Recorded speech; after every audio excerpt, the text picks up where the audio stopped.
Dom Pedro era liberal até a vírgula. Quando ele ficava inseguro, ele virava um ditador.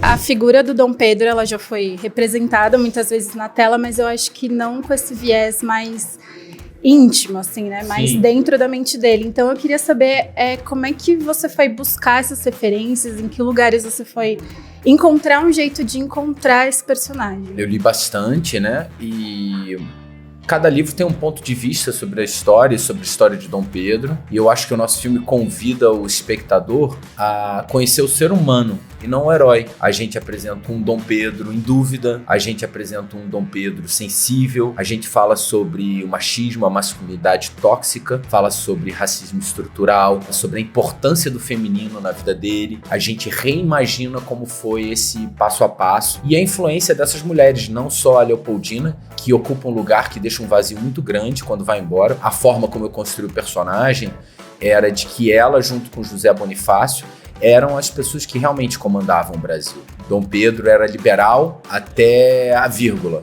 Quando ele ficava inseguro, ele virava um ditador. A gente desconstrói essa imagem, como você mesma falou, desse Dom Pedro que já foi retratado de outras maneiras. De forma alguma, esse é o nosso ponto de vista e é o ponto de vista certo, mas é o ponto de vista que a Laís imaginou. Bom, esse foi o maior desafio, justamente, como trazer um olhar contemporâneo para um Brasil de 200 anos atrás, né? O olhar do movimento preto brasileiro e o olhar do movimento feminista, no caso também brasileiro, revisitando a história, não dava para reproduzir a história clássica de um herói que fez a independência do Brasil. Os filmes antigos, eles ajudam a gente a tentar entender como as coisas se estruturaram e a gente hoje está tentando desconstruir tudo isso. A gente tem movimentos muito fortes e muito potentes que vêm mudando sim as coisas.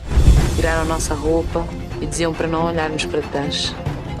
Mas eu olhei. E uma coisa que me chamou a atenção enquanto eu tava assistindo foi todo aquele balanço do mar e água caindo Sim. E dentro do barco. E eu fiquei imaginando como é que era esse set, como é que era gravar nesse balanço o tempo inteiro. A gente teve uma traquitana que foi construída, que dava realmente um balanço, mas muitas cenas a gente não fazia dentro da traquitana e a gente ficava o dia inteiro fazendo como se tivesse o balanço. O mais engraçado é que quando a gente voltava pro hotel, às vezes eu me pegava balançando ainda, porque foi uma longa filmagem e pro espectador a maior parte do filme ocorre todo dentro de um barco. A filmagem ela foi toda mesclada com cenas em estúdio, em vários cenários construídos, que é todo o interior da fragata foi reconstruído em estúdio. Porém, o convés de fato, é um barco da Marinha Brasileira. Nós filmamos em alto mar, saímos de Salvador, velejamos com este barco até Niterói, com os marinheiros do Cisne Branco, que aliás são os marinheiros do filme. Então porque eles tinham que realmente cuidar daquelas velas, não tinha ator que fizesse aquilo. E eles toparam vestir, né, todo o figurino para poder conduzir a embarcação com a câmera ligada. Será que a morte é assim? E sobre o trabalho do Cauã, é um trabalho bem intenso, assim, no filme. E o que você acha que um ator com o perfil dele, com a experiência que ele tem, traz para um personagem como esse? Primeiro, um ator inquieto, que quer buscar e quer sair da sua zona de conforto. Então isso já é muito interessante. É curioso, assim, que o Dom Pedro era, de fato, um homem muito bonito. Então combina ser o Cauã, né? Porém, o conceito de beleza da época não era o nosso conceito de hoje. Naquela época ninguém tinha barriga tanquinho, ninguém lutava boxe. Então ele entender que ele tinha que abandonar por alguns meses a sua rotina de atleta, até para impregnar nele uma outra postura corporal, exigiu bastante dele. Eu tive a sorte de meu primeiro papel ser Dom Pedro na 3ª série e fiz ele muito heróico num cavalo branco muito grande que era uma vassoura, mas Horrível.